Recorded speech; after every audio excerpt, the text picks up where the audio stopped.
Comunicação. Então vale a pena.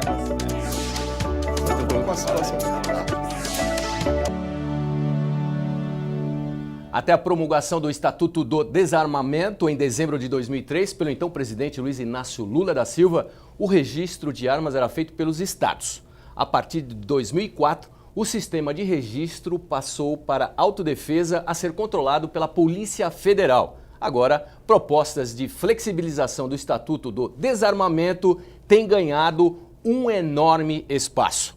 Esse será o tema do programa Em Discussão Segurança de hoje, que recebe especialistas no assunto. Meus convidados são os deputados Coronel Camilo, do PSD, e Coronel Telhada, do PP, além do Bruno Langeani, gerente do Instituto Sou da Paz. Deputados, muito obrigado, é um privilégio recebê-los aqui. Um tema extremamente sensível a toda a sociedade.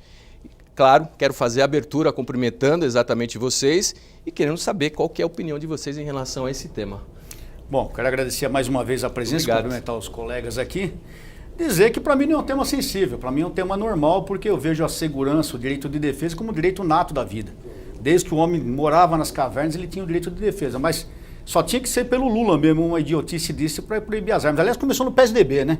Começou Fernando Henrique, então não é de esperar muita coisa, não. Mas é um absurdo no Brasil, o bandido andar armado de fuzil e todo mundo achar normal, porque hoje todo mundo acha normal você tomar um tiro de fuzil, e o pai de família não poder ter um revólver para defender a família dele, o morador de um sítio não poder ter uma arma para se defender até de animais perigosos. É só no Brasil. Deixa o tubo. Coronel. Vamos lá, Bruno. Prazer, viu, Bruno, né, Marcos? Prazer aqui estar recebendo essa turma. O Telhada, meu amigo aí de longa data. Queria dizer para todos que eu acho que temos que ter um controle de armas. Mas não sou a favor do desarmamento, não chamo mais de Estatuto de Desarmamento. O Estatuto foi lá atrás, em que o Sou da Paz, inclusive, foi um grande batalhador nessa história, para o desarmamento da população. Isso eu sou contra. Tanto é que hoje nós não temos um Estatuto de Desarmamento. Hoje nós chamamos erradamente, hoje nós temos uma lei de controle de armas. E eu sou a favor de que as pessoas que precisem possam ter armas sem sombra de dúvida. Quem mora lá na área rural, quem mora numa periferia, inclusive sou a favor do porte para as pessoas que precisem para a sua defesa. O que eu sou contra é a abertura indiscriminada só porque é um direito. É um direito individual de cada um? É sim, mas nós temos um coletivo que precisa ser protegido. Na minha opinião, distribuir armas para todo mundo, aqueles que queiram ter armas só pelo direito de ter arma, isso pode trazer um problema para a sociedade. Eu acho que tem que ter arma quem precisa, porque o Estado brasileiro, nós somos profissionais de segurança, sabemos disso, não dá a segurança a todo cidadão. Então não posso proibir o cidadão que precise para a defesa sua, da família, né? Seja na área rural, seja na área urbana, eu não diferencio. Eu acredito que a objetividade aí de precisar da arma, ela pode acontecer, inclusive no centro, no centro das grandes cidades, desde que ele prove que isso seja feito. Eu acho que hoje os critérios estão um pouco subjetivos, isso tem que melhorar, aí que eu vejo que isso pode ser modificado. Então a minha linha é exatamente essa. Nós precisamos dar o direito a quem precise ter arma para se proteger e, ao mesmo tempo, não deixar o uso indiscriminado de todo mundo só para ter um porte de arma na cintura.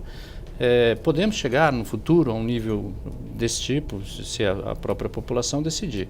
Mas a minha visão como profissional de polícia é que eu preciso deixar quem precisa e não preciso distribuir armas à torta e à direita pelo Brasil só porque é um direito. Porque o direito individual, ele está superposto, ou seja, o direito coletivo de proteção da sociedade, ele é maior. E nós somos um país diferente. O mundo fala, mas nos Estados Unidos já tem uma cultura diferente. No Japão, na Europa, a nossa cultura é diferente. Nós somos latinos e de sangue quente. Então, muitas coisas que se resolviam, talvez lá numa discussão, acaba, pela empolgação do momento, sendo resolvido pela arma de fogo. Então, minha posição é arma para quem precisa e o restante o Estado tem que proteger aí onde for possível para que nós não evitemos os conflitos aí com o uso de arma de fogo. Então é mais ou menos sensível, né? Bruno, seja bem-vindo. Muito obrigado. Qual é a sua posição? O que você pensa? O que o Instituto da Paz pensa sobre esse tema? Agradeço o convite, cumprimento aqui os colegas, deputado Telhado, deputado Coronel Camilo. O Sou da Paz é contra essa flexibilização. A gente acha que num país como o Brasil, que tem 60 mil homicídios, em que 7 em cada 10 assassinatos são cometidos com arma de fogo, a gente precisa tirar essa discussão do campo da paixão e fazer uma discussão técnica. Controlar a arma de fogo no Brasil é um elemento essencial para você promover uma política de segurança. E acho que dentro desse tema tem muito desconhecimento, né? Porque muita gente que bate contra essa lei acha que hoje é proibido o cidadão ter arma, né?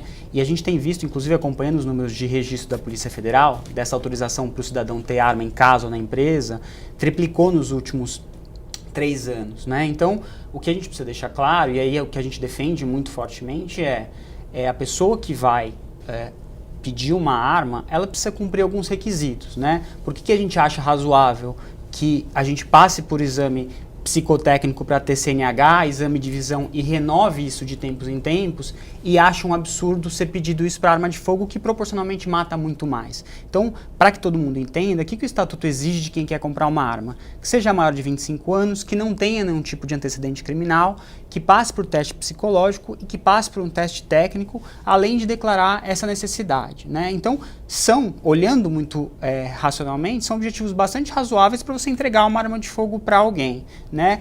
O que nós somos também bastante contra é a questão do porte de arma, né? A gente acha que essa prerrogativa tem que ficar com os profissionais de segurança pública, quem lida no dia a dia com arma de fogo, em casos muito excepcionais, que hoje já é permitido, né, para outros profissionais, promotores, juízes, etc. Então, eu acho que a gente precisa entender essa questão da lei de controle de armas, que muita gente olha o Estatuto de 2003 e pensa só na campanha do desarmamento, que é uma campanha de entrega voluntária, que o governo dá um incentivo para quem entrega essa arma, quem não quer mais ter essa arma, então não foi obrigado para as pessoas entregarem. Quem quis manter a arma tinha que cumprir os requisitos e renovar, e quem não queria mais uma arma, foi criado um canal seguro do governo, dá um incentivo para essa pessoa entregar sua arma, que é melhor do que ele vender para o vizinho, vender para o primo, uma arma que depois você perde essa rastreabilidade. Para além disso, acho que 2 coisas muito interessantes da gente falar do Estatuto é que, antes do Estatuto, e o Coronel Telhado e o Coronel Camilo vão lembrar disso, os registros eram locais. Então, uma arma que foi registrada em Minas e apreendida em São Paulo, a Polícia de São Paulo nunca conseguiria saber de quem é o proprietário, até para devolver ou eventualmente ver se essa pessoa desviou com má fé. Com o Estatuto, isso foi federalizado e tem um banco centralizado que os policiais conseguem fazer essa checagem.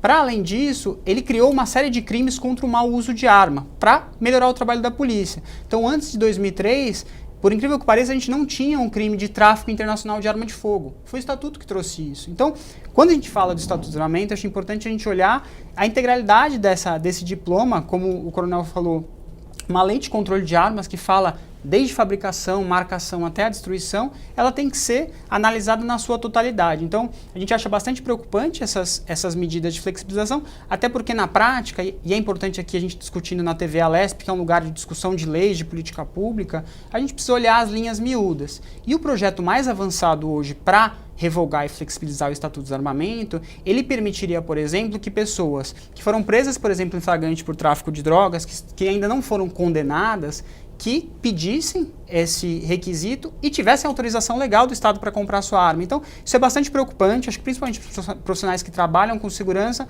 a gente precisa analisar isso com muita calma, para a gente não ter uma piora da questão de segurança pública que, com exceção de alguns estados, como São Paulo, por exemplo, que conseguiu reduzir bastante homicídio, a situação no Brasil é bastante caótica. Então, a gente não é contra que as pessoas tenham armas, mas a gente acha importante que haja um controle e a gente acha que o Estatuto do Desarmamento hoje cumpre bem esse papel.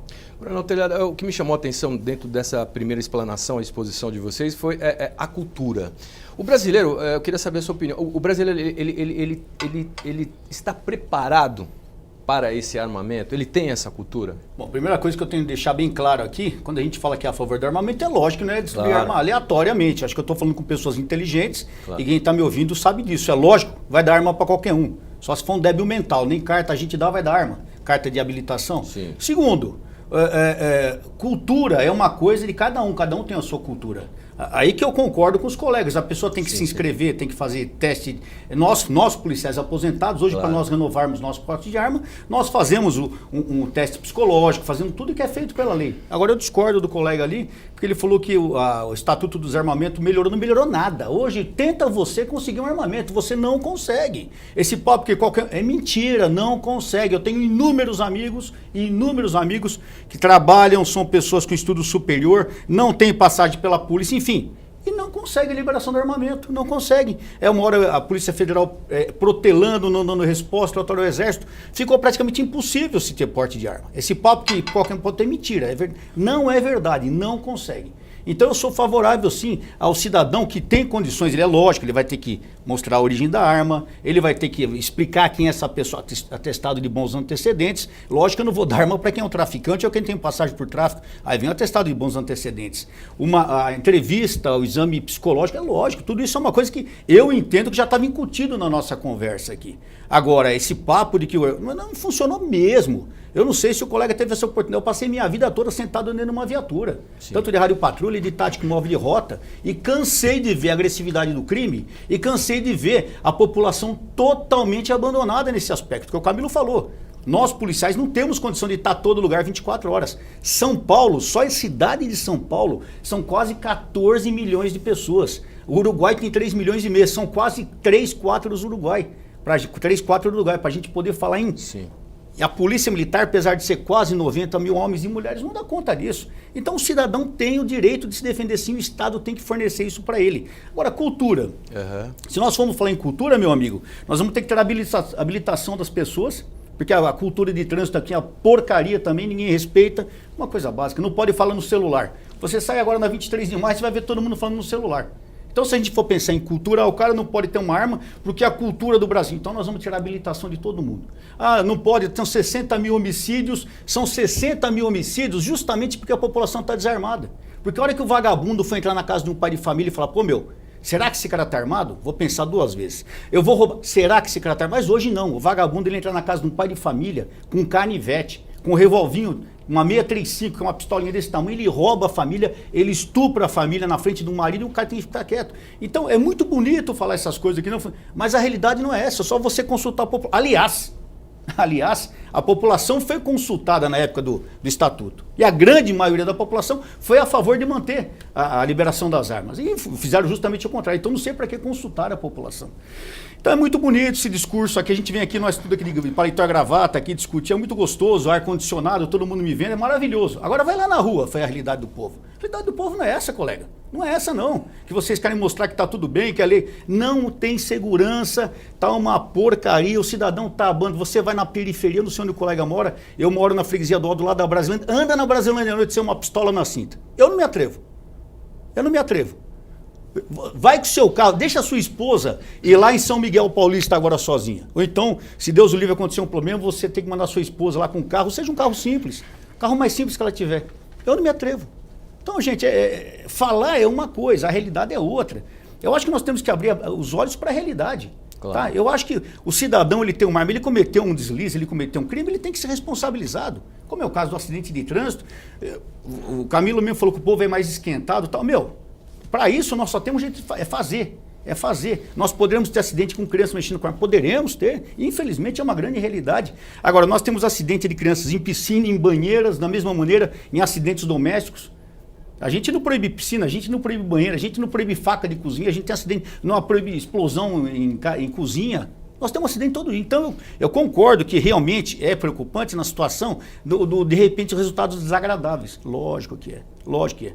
Mas nós não podemos continuar do jeito que nós estamos. O colega mesmo citou, 60 mil pessoas mortas por ano. O Vietnã, em 15 anos de guerra, foram 58 mil americanos em 15 anos. No Brasil morre um Vietnã por ano. E a gente está discutindo se deve ou não liberar armas. Eu acho que nós estamos fora da realidade, então. Coronel Camilo. Não, acho que temos que pensar também por um outro lado. Claro. Todo mundo armado não vai resolver o problema da segurança. Sem dúvida. Tá? Não é equivalência bélica que vai resolver o problema da segurança. Né? Isso já se batia lá atrás, eu ouvi falar, quem usou essa frase muito foi o Ricardo Balestreira, ele foi secretário nacional aí da da segurança, nós precisamos trabalhar com inteligência. Nós precisamos trabalhar com inteligência. Nós precisamos fazer com que a informação chegue para a polícia. Nós precisamos tornar a polícia conhecida, né, através dos programas de TV, né, Polícia 24 Horas, Operação de Risco. Trabalhei muito nessa questão quando eu estava no comando. O Telhada me ajudou nisso lá também. Então não aliás, armar. É uma grande divulgação. Até hoje na televisão, para quem há uma expectativa da população de que, olha, vou dar arma para todo mundo e nós vamos estar seguros no dia seguinte. Não, há uma expectativa. Há uma expectativa errada de que a arma resolve tudo. Não é assim. Eu volto a falar, tem uma parte da lei de controle de armas que eu volto a insistir, não chamo de estatuto. Estatuto é o que queria lá no passado para fazer uma coisa diferente, que não aconteceu, porque a população não quis com o plebiscito, que era desarmar toda a população e só os órgãos policiais terem armamento, como é no Japão, por exemplo, né? Mas não foi o que aconteceu aqui. Então, assim, só para ficar bem claro, nós vamos resolver o problema da segurança pública com inteligência, né? Com a boa informação. Os sistemas inteligentes, qual é a matéria-prima da inteligência? A informação. Então é isso que nós vamos trabalhar bastante, não tenha dúvida nenhuma. Mas enquanto nós não temos esse, e São Paulo está bem na frente, São Paulo nós estamos aí, embora a sensação de segurança, nós temos 2 pilares na segurança, né? A criminalidade real e a sensação. A criminalidade está baixando, nós estamos aí a 7 homicídios por 100 mil, 7,5, não lembro agora, né? Por 100 mil habitantes, com uma taxa das melhores do mundo, é um case mundial, né? Nunca tantas cidades, durante tanto tempo, reduziu a criminalidade como São Paulo. E vai reduzir mais ainda com tecnologia. Bom, esse é um ponto. Então, agora a sensação de segurança está muito ruim. Então está muito descolada da criminalidade. Isso faz com que a gente tenha esse medo de sair na rua, de andar de noite, Então, mas vamos lá, só para deixar bem claro, porque às vezes a fala acha que a arma para todo mundo resolve. Agora, a arma eu não posso, eu volto à minha fala inicial, nós temos que ter uma lei de controle de armas, eu não posso, o estatuto atual, naquela parte inclusive que fala da declaração da necessidade, deixa muito subjetivo a quem está dando o porte de arma entender que aquilo não justifica, né? Ou seja, isso precisa ser melhor trabalhado, eu preciso ter critérios efetivamente objetivos, se ele pode ou não, índice de criminalidade, peculiaridades do local, alguma coisa lá, porque fica nesse tipo. Agora, volto a falar, ele tem que passar por tudo isso que o Telhada falou, ou seja, teste técnico, psicológico, necessidade, né? E eu não posso proibir quem precise de ter arma, esse é o ponto. Tá bom? Agora eu tenho que trabalhar muito forte para que a população tome consciência de que não só a arma resolve, posso ter arma, mas eu não posso achar que eu estou com a arma na cintura e vou resolver qualquer problema. Senão vai virar um bang-bang. Porque senão, Rossi, na Folha de São Paulo, um tempo atrás, usou uma expressão que eu achei muito bacana, senão a gente passa para mexicanização. Mexicanização. Aqui do Brasil, porque é o que acontece no México. O que acontece no México? A polícia dá tiro nos bandidos, bandido mata a polícia mata bandido e a população morre no meio.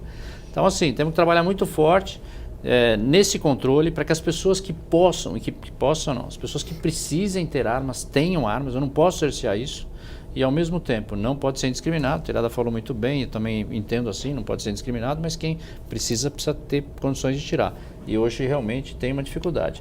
Precisa, na minha visão, Bruno, essa parte tem que ser melhor trabalhada, é muito subjetivo. Por outro lado, Telhada, tirar aí o teste, estão querendo passar o teste para 10 anos, pô. Não, é muito tempo. Isso aí, o cara com 10 anos ele perde a habilidade com a arma. Então, ou seja, nem 8 nem 80. A medida do que está sendo proposto precisa ser melhor avaliado. Precisamos de uma flexibilização? Precisamos. Mas não estão querendo tirar tudo. Até esse problema do antecedente que ele falou, Telhada, é verdade. Ou seja, eu posso não ter um antecedente criminal. Sim. Mas se eu estou lá já indiciado no inquérito, de alguma coisa, estou respondendo, ou seja, eu não preciso só ficar no antecedente. Eu tenho que ter uma análise melhor para colocar a arma na cintura de alguém. E aí é o trabalho todo da sociedade. E vamos até mais longe ainda, viu, Marcos? Vamos para a sala de aula. Nós precisamos começar a discutir valores dentro da sala de aula. Valores, porque hoje o jovem, ou muitos jovens, infelizmente, não dão valor nem à vida. Então, por isso que a gente falou do sangue latino, dessas coisas. Eu preciso voltar a ter na sala de aula a discussão dos valores, de valores éticos, morais, de respeito. Porque as pessoas vão se respeitar, e se as pessoas se respeitarem, pouco importa se tem arma ou não. O que nós precisamos também é levar para a sala de aula a discussão de valores, para preparar uma sociedade para o futuro, e uma sociedade que aí vai independer se vai estar armado ou não. Mas hoje o sistema atual é assim, precisamos do controle de armas. Você me permite? Claro. A gente falando assim, o pessoal acha que o Coronel Telhada, eu sei que o Camilo e ele sabe que não é assim, você também, claro, que a gente é favorável a total, não existe total liberação de armas. Nós que entramos na polícia, eu e o Camilo entramos em 79, patrulhamos as ruas de São Paulo antes dessa lei do desarmamento e tudo mais, a gente lembra o tempo que o fato de andar armado era contravenção penal. Então todo mundo andava armado e eu lembro que a gente chegava no boteco, dava mão para a cabeça, você ia debaixo do balcão, tinha 6, 7 armas que os caras já desovavam. Então a gente não quer isso também, não. A realidade, o cidadão que tem necessidade, aquele que comprova, que explica o que está acontecendo, ele tem que ter, e essa não acontece hoje. Falei, tem inúmeras pessoas que me procuram, até eu tenho certeza que te procuram também como deputado para a gente intervir. Fala com o delegado, o cara está há anos esperando a liberação do armamento, o cara é um empresário, o pessoal da Fundação Casa, entendeu? Eles vivem aquela loucura todo dia, não pode ter armamento, da administração penitenciária tem dificuldade, das guardas municipais. Então é tudo muito difícil por causa desse estatuto. Então, eu concordo com Bruno quando ele fala dos benefícios do combate ao tráfico internacional. Lógico, nunca nada é só ruim, tem os lados bons, lógico. Sim. E eu não sou favorável também a acabar com tudo. Nós temos que sentar e rever, mas uma grande realidade aqui. A situação da população está caótica. A população precisa se defender. Hoje o cidadão está totalmente a refém do crime. A gente vê todo dia isso. Nós só abrir o WhatsApp e você vê cada absurdo. O cara andando na rua, vagabundo, vem 2, 3 vagabundos armados. Então, na realidade, o combate ao desarmamento só acontece para a população. Porque o bandido não está nem aí se ele vai ficar preso, se ele vai ser autuado em flagrante, se ele está com revólver, se ele está com fuzil. Então, nós temos que sim deixar a população se defender, lógico, com critérios, sem dúvida, né? Vai pegar um cara que tem passagem, vai pegar um cara que é descompensado, que a família toda sabe que o cara é bipolar, vai dar uma arma na mão do cara? Não. Então nós temos... E outra, o Camilo falou, tem que ser anualmente essa revisão, cada 3 anos, essa reciclagem. O que me chamou a atenção, e vocês são experientes nisso, qual que é o limite? 3 anos? 3 anos. 3 anos. Olha, 3 anos. Pode ser até 5 anos, né? Mas não 10 anos, como estão falando. Não, 10 anos Agora, é eu queria só falar pro Bruno também não achar que está com 2 policiais não, aqui. De jeito nenhum. Bruno, para nós, policiais, ou para todos os policiais, guardas civis, juízes, seria interessante que ninguém andasse armado, só a polícia, seria.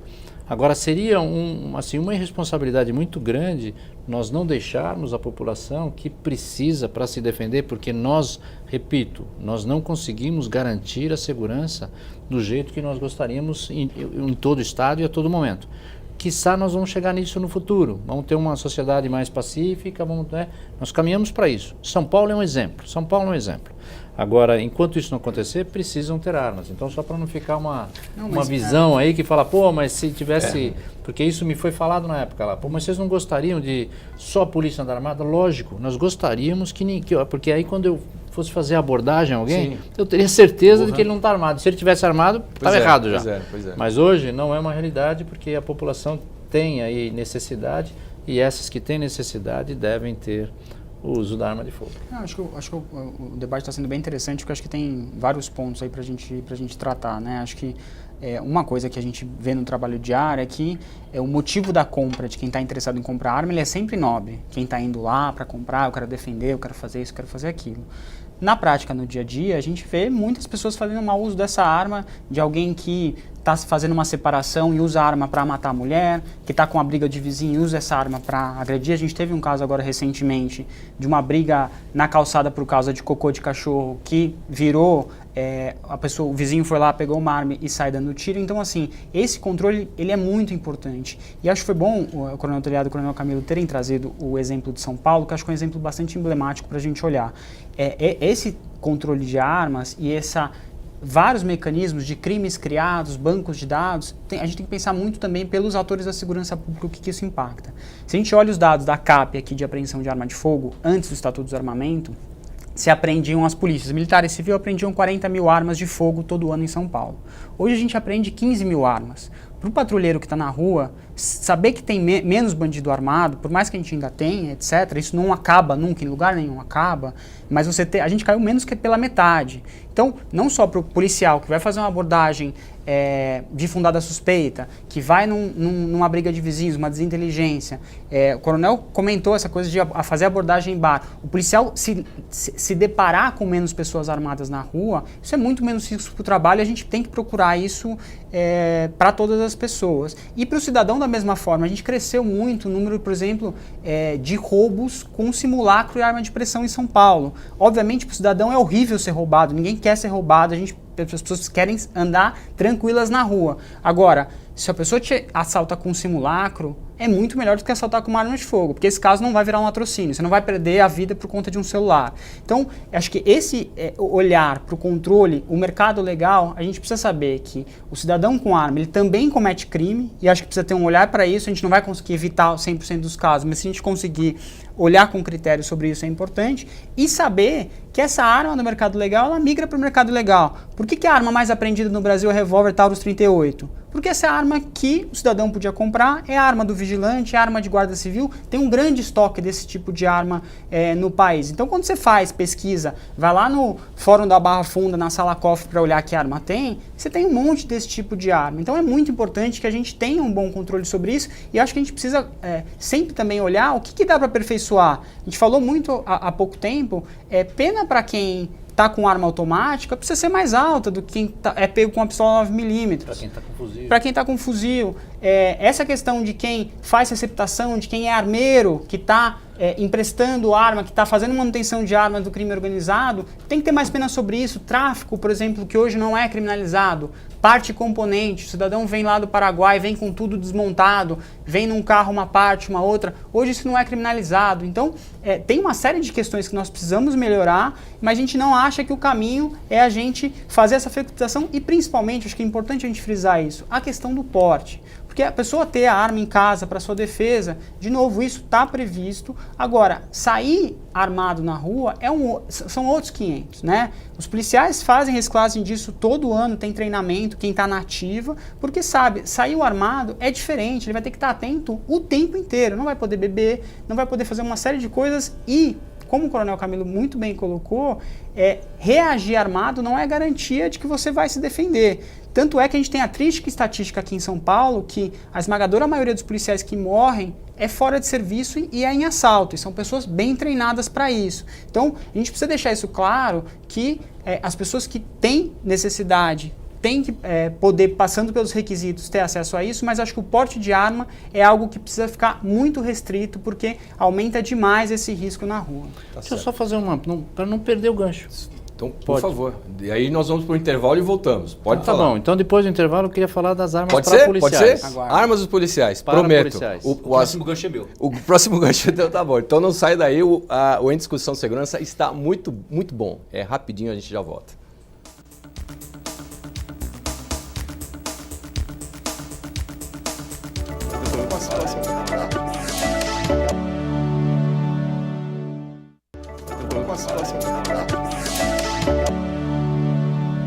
Olá, de volta com o programa Em Discussão Segurança. Hoje o tema que estamos abordando é a flexibilização do Estatuto do Desarmamento. O Bruno, eu quero iniciar com você.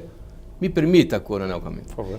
Porque ficamos na dúvida, pelo menos o telespectador também, sobre o que é o simulacro. Explique para nós, por favor. Então, o simulacro é uma arma que parece de verdade, que às vezes é usado em treinamentos, etc., mas que é também usada no crime, principalmente para o crime de roubo, para ameaça, né? Então a gente tem hoje em São Paulo crescendo muito essa utilização dessa arma ou de pressão ou uma imitação. Airsoft, né? Airsoft que tem sido utilizado, principalmente nesse contexto de roubo para ameaça.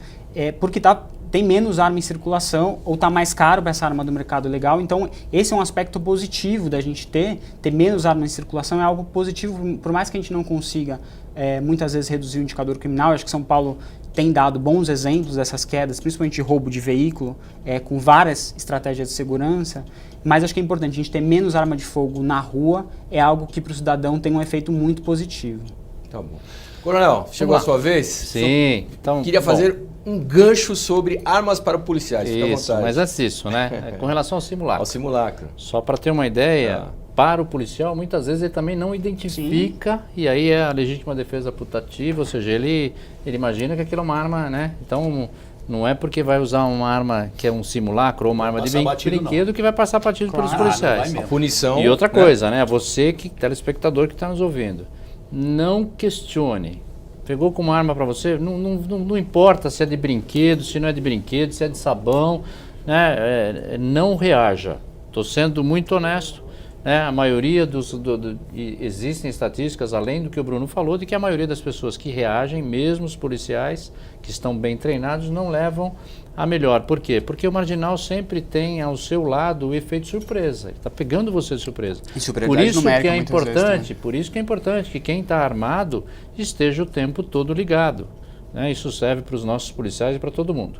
Mas o que eu queria chamar a atenção é uma informação do próprio Fórum Brasileiro, e eu tenho o dado de 2015, de que chegava a 45 ou 60 mortes de policiais em São Paulo por 100 mil habitantes, né? Se eu não me engano era 45, ou seja, em São Paulo morrem, a probabilidade do policial em São Paulo morrer em relação ao cidadão comum muito maior. É 9 vezes, né? Se for 45, né? Nós estamos aqui em 7, vai dar aí 6, 7 vezes mais do policial de São Paulo morrer do que uma pessoa, um outro trabalhador e outra qualquer profissão. Muita coisa. Por quê? Porque aqui ele morre por ser policial, na hora de folga, né? Alguns morrem simplesmente por ser policiais. Então, quando eu era comandante, a gente comprou as pistolas .40 para todo mundo, para toda a polícia de São Paulo, e tornou isso carga individual. O Telhada lembrava disso. Eu fiz uma proposta. Além de fazer isso naquele momento, como comandante-geral, eu fiz uma proposta para o governo do Estado que foi recusado na época pela consultoria jurídica. É para que o policial, quando aposentasse, ou seja, passasse para a reserva depois de 30 anos, que ele ficasse com o seu armamento. Porque hoje ele fica com o armamento e devolve só quando troca o modelo, ou quando atualiza, ou quando ele vai embora. Aí ele devolve. E fiz 2 propostas naquele momento. Isso foi em 2011. Que não devolvesse a arma, que seria um prêmio para ele de 30 anos de serviço, mesmo porque não é um prêmio à toa, porque o policial, quando ele é da reserva, o veterano, ele continua sendo agredido como policial do mesmo jeito, ele continua morrendo como policial. Então a ideia era essa. E a segunda proposta que eu fiz, a venda, já que não podia, a consultoria na época disse, a consultoria jurídica do Estado, eu falei, então vamos vender por um valor simbólico. Já que eu não posso doar, o Estado não pode doar, vende. As 2 não passaram, mas vou trabalhar nessa questão agora, novamente, né? Agora, uma coisa que a gente precisava também rever aí na parte do armamento eu preciso facilitar a aquisição de armas, inclusive, na minha opinião, até reduzindo impostos, se for o caso, para os policiais, porque efetivamente eles precisam do armamento, seja no horário de folga, seja no horário de serviço. Esse é um ponto, por exemplo, que precisava ser revisto. Facilidade, não para todo mundo, mas para os policiais do Brasil todo, poderem adquirir arma de fogo, mesmo naquele momento. Quando que eles vão adquirir? Normalmente, em São Paulo principalmente, que ele tem como carga individual. O que é carga individual? Ele recebe o armamento e fica com ele o tempo todo. Em algumas polícias do Brasil, infelizmente, não tem arma para todo mundo, ele pega de manhã, arma e desarma, faz o serviço e desarma na hora de ir embora. Então eles precisam comprar mais uma arma. Aqui em São Paulo, a pistola .40, o colete, nós tornamos isso a partir de 2011 carga individual. Então ele fica com o colete, que ele pode ir para casa com o colete e pode levar arma de fogo. Só que quando ele vai, depois que ele fez um trabalho fantástico para a população de São Paulo, trabalhando 30 anos, correndo risco, sob tensão, e na hora que ele vai embora, o prêmio que a gente dá para ele é tirar a arma dele. Né? E aí o que acontece? Ele fica desprotegido.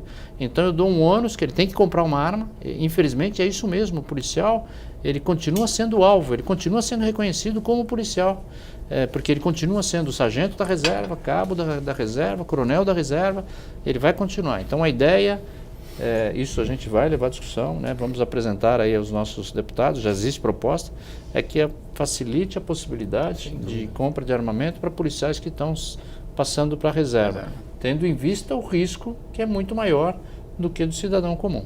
Coronel, o senhor também tem um projeto que reduz o ICMS? Eu tenho um projeto que tira o ICMS para as pessoas envolvidas na segurança pública ou relacionados diretamente, até para promotores, juízes, entendeu? Mas eu queria fazer 4 intervenções aqui sobre o que os dois disseram. Primeiro, eu quero fazer um elogio ao Coronel Camilo, do que ele falou do armamento. Realmente, no comando do Camilo, nós tivemos uma revolução na polícia. em vários setores. Obrigado. Ele e o Antão fizeram um trabalho maravilhoso no sentido de atendimento à tropa. Quero dizer bem claro aqui que essa não reeleição do Camilo, no meu entendimento, foi uma baita sacanagem que fizeram com ele. Porque, infelizmente, a gente recebeu muito fogo amigo, tanto ele quanto eu. Isso foi muito ruim, porque o Camilo é uma pessoa, um grande profissional. Aliás, um jornaleco aí outro dia chamou a gente de rival, falou que nós somos rivais. E é um absurdo. A gente é amigo há 40 anos e eu reconheço o profissionalismo do Camilo, que é um profissionalismo muito forte. Eu tenho certeza que, como ele é secretário executivo agora na Secretaria de Segurança Pública, ele vai continuar fazendo o que ele fazia como comandante, até retomando alguns pontos que foram deixados. Então, Camilo, parabéns. Foi comentado sobre reação. A gente, em qualquer palestra, em qualquer programa que nós estamos, Bruno, fala para o cidadão, não reaja. Não reaja. Entrega, é simulacro, entrega. É um canivete, entrega. O Bolsonaro tomou uma facada, todo mundo viu a desgraça que foi. Uma canivetada bem dada também, mesmo no pescoço, no peito, enfim, é terrível. Então o cidadão foi roubado, infelizmente, entrega. A nossa vida, a nossa integridade física não tem preço. Carteira, celular, carro, você compra de novo. A sua saúde não. Mas, para o policial, seja ele militar, civil, guarda civil, a orientação é diferente. Reaja. Reaja porque você vai morrer. Porque hoje, quando o policial é identificado como policial, eles matam só pela sacanagem. Eu perdi vários irmãos policiais assim. Então, você vê a diferença da situação do policial para o cidadão civil. Hoje, o policial aposentado, eu sou obrigado a andar armado porque eu sempre fui alvo do PCC e tem outros policiais na mesma situação. Detesto andar armado e ando armado. Eu detesto andar armado, acreditem ou não, mas ando armado por obrigação. E muitos policiais, infelizmente, têm morrido aposentado e na reserva por causa disso. Quando ele é identificado como policial, simplesmente ele é assassinado, é fuzilado, é uma grande realidade. Quando ele falou em simulacro, na Polícia Militar nós até usamos os simulacros, só que eles são azul, vermelho, para deixar bem claro que é um simulacro. Hoje nós temos armas aí que você vê... no treinamento. Você vê, pessoal, outro dia eu fui no negócio de airsoft, Bruno, eu fiquei assustado com o armamento. O peso é de uma arma real, é um fuzil, é uma metralhadora, é uma pistola, até metralhadora com tripé os caras têm. Eu vou te falar uma coisa, irmão, que você falou, se eu tô armado, o cara vem me roubar, eu arrebento um tiro no meio do peito do cara e cara mais que ele vai pro saco mesmo. Era simulacro, cara, que se dane, o cara pôs minha vida em risco, eu não tenho que saber se é simulacro ou não. Agora, eu acho que volto novamente a um outro ponto que é interessante, é o porte de arma. Quando a gente, repito, eu acho que nós três aqui, por incrível que pareça, nós três, cada um do seu ponto de vista, estamos falando a mesma coisa. Eu acho que nós três estamos falando a mesma coisa. Lógico que um pouquinho mais pimenta, outro mais sal, mas nós estamos falando a mesma coisa. Quando se fala em o cidadão ter direito a usar uma arma, eu acho que o cidadão tem o direito de usar arma para se defender em casa, para se defender no sítio, para se defender até dentro da empresa. Isso não, mas de repente esse mesmo cidadão não acha que ele deve andar armado na rua.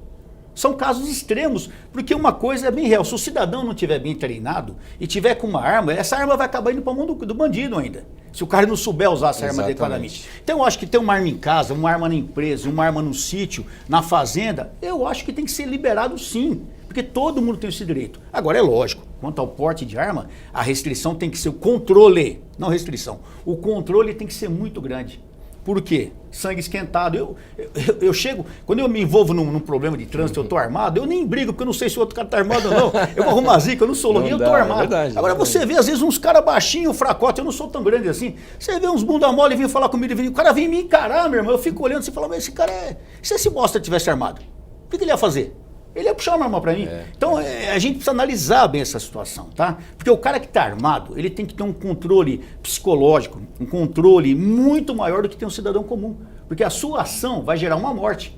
A sua ação vai gerar um ferimento. Então, realmente, então que fique bem claro aqui, acho que nós três talvez estejamos falando a mesma coisa de uma maneira diferente. Eu sou favorável à liberação do armamento para a defesa na sua residência, tal. Agora, o porte de arma. O cidadão armado tem que haver um controle muito maior e a necessidade premente daquele cidadão armado. Coronel, e até acho que pegando um gancho, para além dessa questão do controle, essa reação no meio da rua, os policiais têm todo um treinamento, inclusive em alguns casos, não disparar e se abrigar, porque pode atirar e atingir um terceiro, uma bala perdida. Um preparo psicológico fundamental. É um treinamento, Fantástico. isso fica quase no Mesmo, automático. sim. Então, assim, essa decisão de reagir no meio da rua é algo que não afeta somente quem tomou a decisão de reagir. Isso tem todas as pessoas ao redor. Então, você imagina um cidadão entrando num restaurante, sentando numa mesa e ficando olhando do lado quem está armado, quem não está armado. Acho que essa questão do porte de arma, ela, de fato, ela precisa de um controle muito mais maior restrito.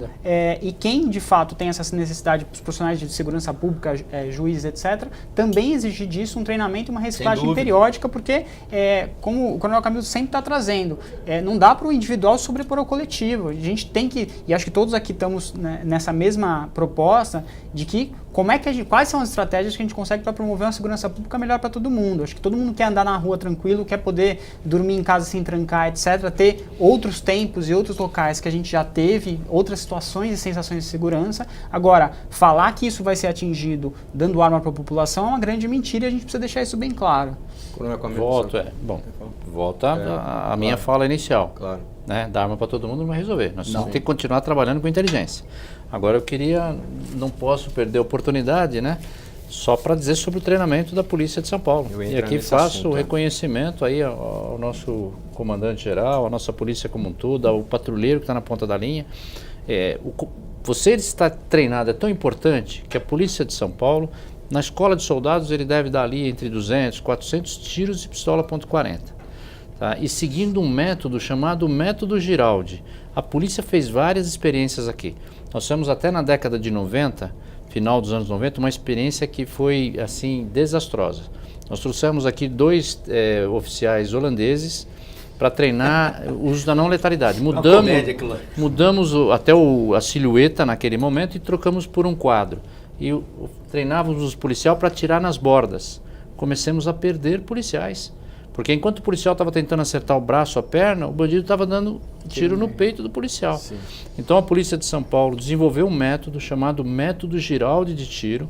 Ele tem até a frase slogan, que é tiro de preservação da vida, em que o policial é treinado a verbalizar, a usar gradativamente a força e, em último caso, usar o poder letal, que é o disparo da arma de fogo. Mas quando fizer, exatamente, e quando fizer o uso, não tem essa de tentar atirar, né, no braço, na perna. Quem tenta fazer isso aí, se for o caso, muito raramente, dependendo da situação, é um sniper.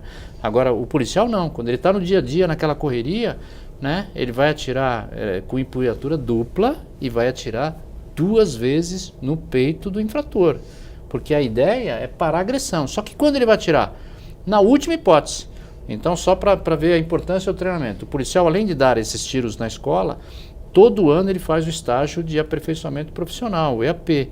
Nesse EAP ele é tirado da rua, ele faz de novo treinamento de tiro, dali de 100 a 150 treinos. Além dos treinamentos práticos, né? E faz a pista, além dos treinamentos práticos de abordagem. Tem mais, né? Tem 5 tipos de educação continuada na polícia, estou falando só de um deles.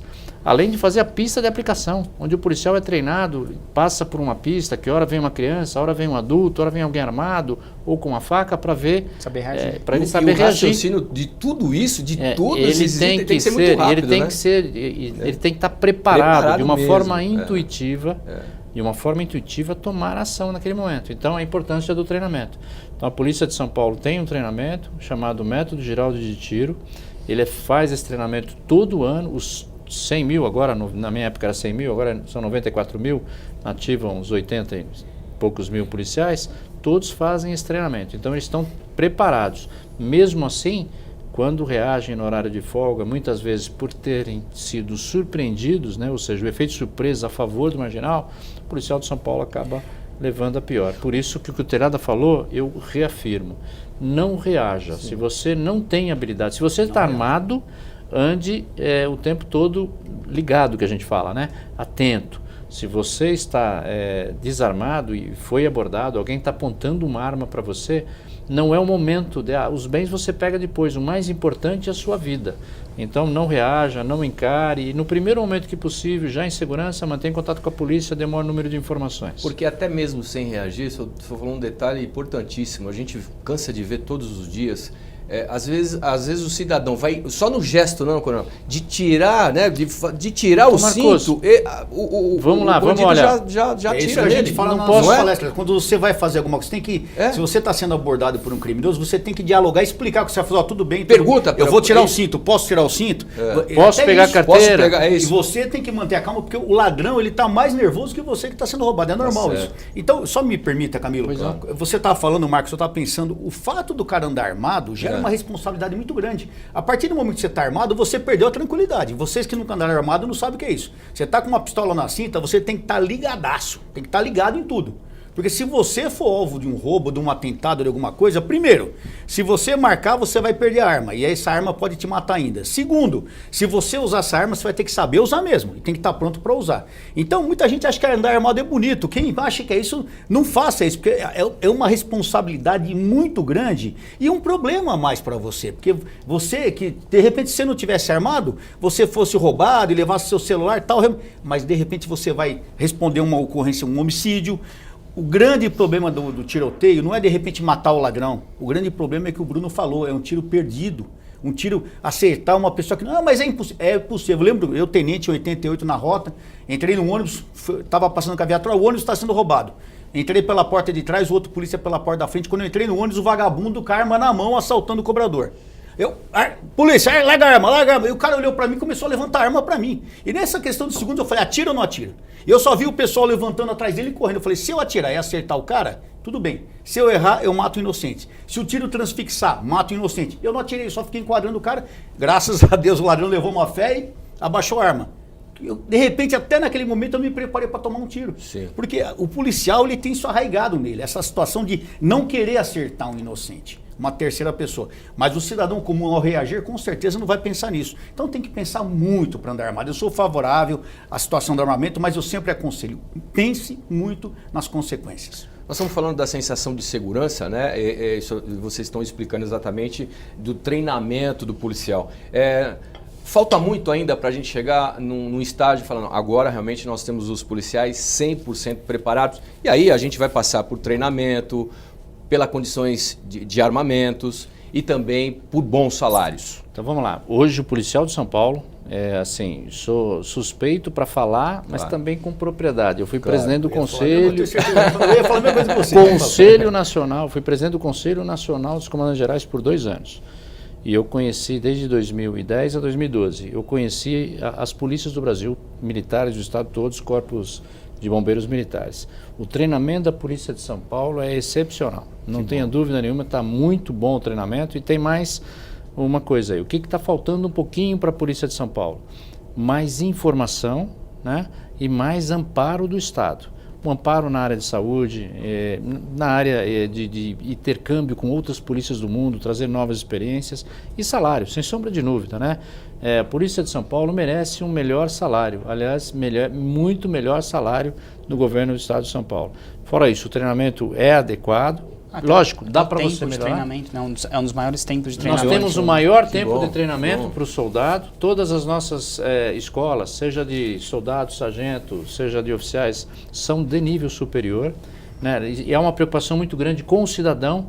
O foco no cidadão permeia as escolas policiais. Temos, só para ter uma ideia, o ensino de direitos humanos, do real direitos humanos, ou seja, não daqueles que se escondem no manto de direitos humanos para defender bandido, mas nós temos aí, os direitos humanos é um dos princípios da polícia, se fala muito do bem comum, de fazer a coisa certa, de respeito, de sacrifício, de moral, de compromisso com o cidadão. E o treinamento é a base da Polícia Militar de São Paulo, um treinamento muito forte. É uma das poucas polícias que tem mestrado e doutorado em ciências policiais. Aliás, nós estivemos juntos lá agora nessa última formatura no Barro Branco. Que fantástico aqui, que escola de primeiro mundo que é a escola do Barro Branco. Realmente, merece parabéns. Em discussão segurança. Vamos marcar, porque eu estive lá, foi a primeira vez que eu estive lá, eu fiquei realmente... muito entusiasmado em relação a tudo que eu vi, tudo que eu percebi, tudo que eu li, né, para saber exatamente sobre a escola, sobre a formação dos cadetes. Agora, retomando esse assunto aqui do armamento, eu acho que para a gente já está, estou vendo que o tempo está encerrando. 2 minutos. Uma lembrança aqui, eu acho que nós três, talvez até por palavras diferentes, caminhamos para a mesma situação. Da necessidade real do cidadão se proteger, Uns acham que um pouco mais, um pouco menos, mas há essa necessidade. Mas eu acho que a grande discussão, além da liberação do armamento, hoje, eu acho que é a legislação. Nós temos uma legislação onde o cidadão não se sente seguro.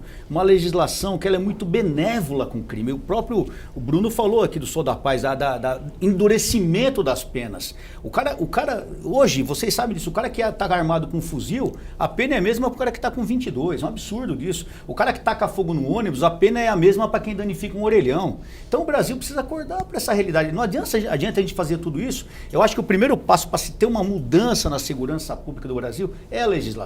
Nós temos que fortalecer a legislação, exigir isso dos nossos deputados federais, senadores, aqui na Assembleia nós faremos nossa obrigação, mas a lei no Brasil é federal, então nós temos que exigir isso dos nossos deputados federais, senadores, porque nós temos que endurecer muito com o crime, senão nós não vamos mudar nada.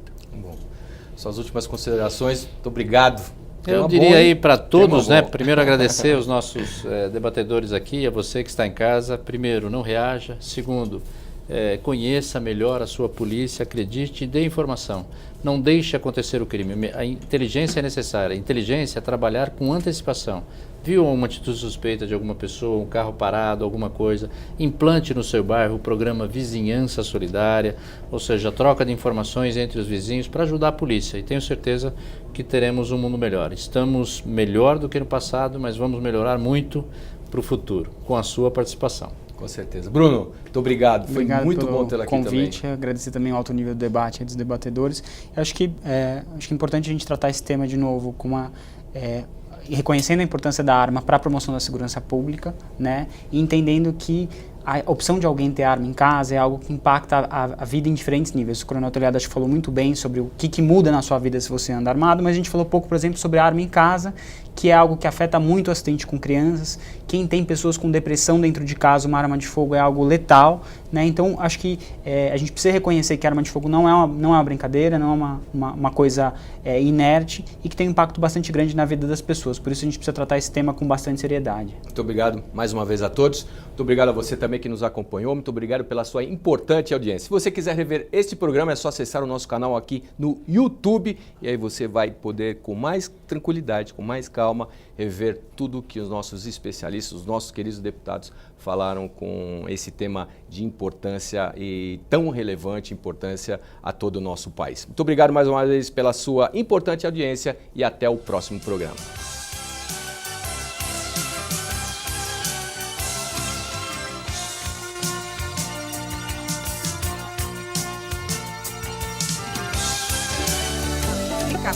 Vale a pena.